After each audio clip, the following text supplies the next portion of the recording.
अभी बज रहे हैं सुबह के 8:30 और मेरी गुड मॉर्निंग भी हो गई है नहाने के साथ।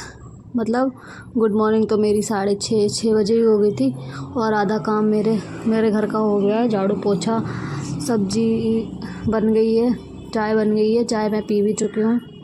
इतने सारे काम होने के बाद अब मैं नहा कर आई हूँ। और ये देखो पता नहीं यहाँ पर क्या कर रहे हैं, ढूंढ रहे हैं कुछ, और मैं इनसे कुछ बात भी कर रही थी। तो मैं आज नहा आई हूँ और मैंने बाल भी धोए हैं। और गर्मी तो इतनी है कि नहाना ना नहाना सब बराबर है। कुछ समझ में नहीं आता कि नहाया है या नहीं। बाथरूम से निकलते ही पसीना शुरू हो जाता है। बाथरूम में भी मेरे खिड़की नहीं है, तो नहाते नहाते भी पता नहीं चलता कि पानी से नहा रहे हैं कि पसीने से नहा रहे हैं। ऐसा हाल है गर्मी की वजह से। पता नहीं है गर्मी कब जाएगी, समझ नहीं आता। बारिश भी एक बार होती है, एक दिन होती है, 4 दिन गर्मी रहती है। पता नहीं दिल्ली में बारिश हो क्यों नहीं रही। अभी मैं गांव में गई थी अपनी बुआ के, वहाँ पे इतनी बारिश हो रही थी, मतलब 1 हफ्ते से ऊपर रही होंगी।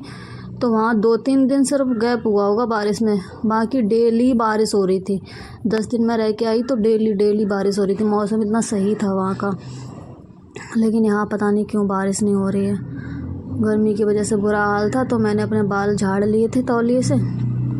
उसके बाद मैंने ये अपना मंगलसूत्र पहन लिया था। कभी मन होता है मैं पहन लेती हूँ, कभी उतार के रख देती हूँ, क्योंकि गर्मी में ना मेरे को ये सूट नहीं करता।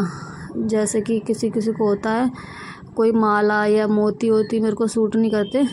सोने का तो चैन वैन हो ना, वो पहने रहूँगी, उससे कुछ नहीं होता। ये पहन लूँगी तो मेरे गर्दन में दाने निकल आएंगे, खुजली होने लगेगी, ये सब होता रहता है। तो मैं कभी कभी पहन लेती हूँ, मन होता है, और कभी उतार के रख देती हूँ। और फिर मैं पूजा करने जा रही थी, नहा कर आई थी, तो मैंने कहा सिंदूर लगा लेती हूँ, क्योंकि खाली मांग पूजा नहीं करती सुहागिनें। तो मैंने फिर सिंदूर लगा लिया था। मैंने कहा थोड़ा सा लगा लेती हूँ अभी, बाकी में जब बाल मैं कंघी करूँगी तो ढंग से, मतलब सही से मांग भर लूँगी। इसलिए मैंने अभी थोड़ा सा सिंदूर लगा लिया था। और बिंदी भी लगानी थी, बिना सिंदूर बिंदी के। मतलब ये श्रृंगार होता है हम लोगों को, शादीशुदा लड़कियां या औरतें जो भी हैं, उनको बिना सिंदूर और बिंदी के कभी नहीं रहना चाहिए। कभी कभी मौका जैसे आता है, हमारे यहाँ कोई किसी की डेथ हो जाती है तो नहीं लगाते हैं, तो अजीब सा चेहरा मेरे को खुद ही लगता है। मेरे साथ अभी एक बार ऐसा हुआ है, बाकी तो नहीं हुआ है। तो मेरे को खुद ही अपना फेस अजीब सा लगता था कि सिंदूर नहीं लगा, बिंदी नहीं लगी। बाकी बिंदी तो मैं अपनी ज़्यादातर लगा के रखती हूँ, छूटती नहीं है। और देखो आप लोग, पसीना मेरे को अभी भी आ रहा है। पता नहीं क्या दिक्कत है, नहाओ फिर भी पसीना आता है, नहीं नहाओ फिर भी पसीना आता है, समझ नहीं आता।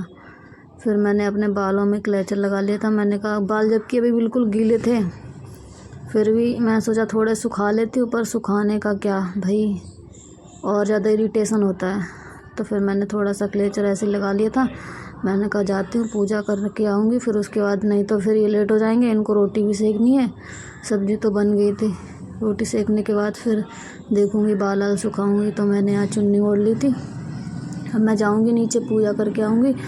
और पूजा करने का वीडियो तो मैं ले नहीं पाऊँगी, क्योंकि 2 फ्लोर नीचे उतर के पूजा करके आनी पड़ती है। और देखो आप लोग, और मैं पूजा करके आ गई थी, कितना पसीना आ रहा था। बस मैं 2 जीने चढ़ के नीचे गई थी और ऊपर आई थी, वह इतने में इतना पसीना आ रहा था, ऐसा लग रहा हो कि कहीं पता नहीं क्या करके किचन में रोटी बना के आई हूँ, ऐसे पसीना आ रहा था।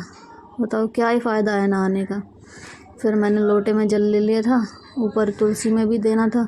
नीचे से पूजा करके आई थी, फिर मैं जल ले के ऊपर तुलसी में दे के आई। फिर मैंने 5 मिनट पंखे के नीचे बैठ गई। मैं कहा थोड़ी सी सांस ले लेती हूँ, ताकि थोड़ा अच्छा फील होने लगे। और यहाँ मैं अपने पति देव अंदर थे, वो भी नहा के आए थे, तो मैं उनसे कुछ बातें कर रही थी कुछ, और मेरी बात का वो कोई जवाब नहीं दे रहे थे। वो पता नहीं फ़ोन पे किसी से बात कर रहे थे, तो मैं आपस में अपने मन में ही ऐसे बड़बड़ा रही थी। मैंने कहा सुनाई नहीं देता, दूसरों से बातें करने में बड़ा मज़ा आता है, मेरी बात का कोई जवाब नहीं देते हैं। पर उनको कुछ फ़र्क नहीं पड़ रहा था। और यहाँ देखो दीदी, तुम्हें गिन नहीं लगती है? I am animal lover. खुद नहा धो कर आई हो और फिर इसके जुए बिन रही। देखो सो रहा है कितने आराम से। वो क्या है ना, उसको बड़ा मजा आता है सबकी गोदी में सोने में। ओ उसे गुस्सा भी आता है। तो बड़ा जोर घू घू कर रहा है। कह रहा है मेरे को तुम बिल्कुल अच्छी नहीं लगती हो, जब तुम मेरे पीछे पड़ी रहती हो, है कोई मुझे प्यार करता करने नहीं देती हो। मेरा बच्चा तू सो जा बेटा, तू सो जा। हप, हप।